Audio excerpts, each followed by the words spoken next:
Nous attirons l'attention du Conseil sur le fait que la préparation et la tenue des élections de 2020 peuvent avoir une grande incidence sur la situation des droits de l'homme au Burundi au cours des prochains mois.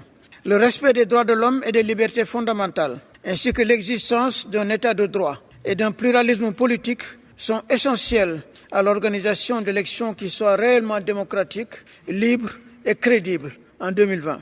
La future campagne électorale doit être ouverte aux médias indépendants et se dérouler dans un climat libre et apaisé, dans lequel les candidats et les électeurs ne craignent pas d'être victimes de violences, d'intimidation ou de représailles. Nous prenons note que le 14 février 2019, après des mois de procédure, les autorités viennent d'autoriser la création d'un nouveau parti politique d'opposition appelé le Congrès national pour la liberté. Notre commission continuera à suivre attentivement les mesures et les décisions prises par les autorités burundaises et tous les développements sur le terrain qui ont un lien avec la préparation des élections afin d'identifier les risques éventuels de violence ou de violation des droits de l'homme.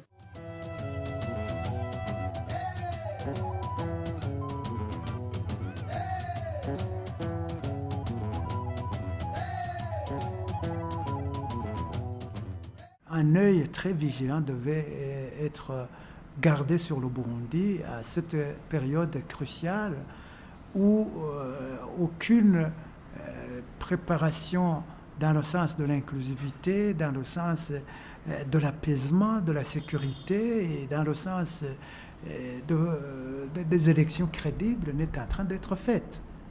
Vous comprenez que quelles soient des autorités ou toute autre personne qui s'intéresse à la vie sociopolitique et socio-économique du Burundi devrait être interpellé pour justement éviter ce qu'on a vécu, nous poursuivre jusqu'aujourd'hui.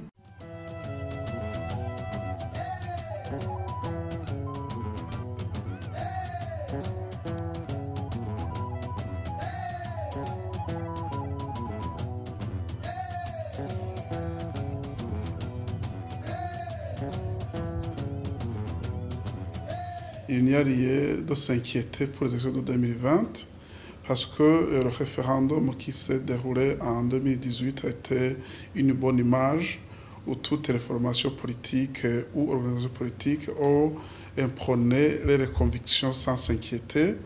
Donc, on ne devrait pas prêter de mauvaises intentions aux institutions burundaises à ce qui est des élections de 2020. Il doit y avoir des observateurs, c'est normal. Quant aux accréditations, vous savez que c'est la CENI et qui se prononce. Je pense que là, je n'aurai pas la latitude de se prononcer.